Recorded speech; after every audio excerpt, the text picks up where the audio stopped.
Sarà Antonio Campo Dall'Orto il nuovo direttore generale della RAI. Nella terna, che comprendeva inizialmente Andrea Scrosati e Marinella Soldi, alla fine Matteo Renzi ha scelto il fondatore di MTV Italia, già dato in questi giorni tra i papabili per ricoprire il ruolo.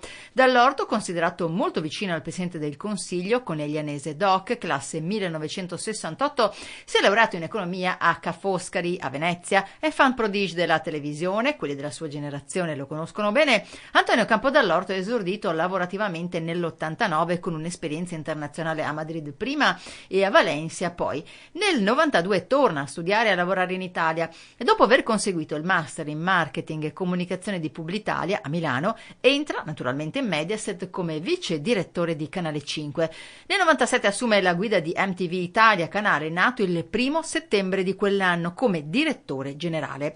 Nel 2000 diventa amministratore delegato di MTV Italia e presidente di MTV Pubblicità. Fin dagli esordi MTV Italia ha assunto un ruolo fondamentale per il panorama televisivo italiano, diventando ben presto il canale che rappresenta i giovani fatto dai giovani. Sotto la guida di Campo Dall'Orto la rete ha scoperto molti personaggi, tra i quali Vittoria Cabello, Camilla Raznovic, Andrea Pezzi, Marco Maccarini, Enrico Silvestrin, Giorgia Surina e tanti altri che sono diventati poi volti anche delle reti generaliste. Se la vedrà con Monica Maggioni, nuovo presidente RAI, direttore di Rai News, una carriera tutta interna alla televisione pubblica.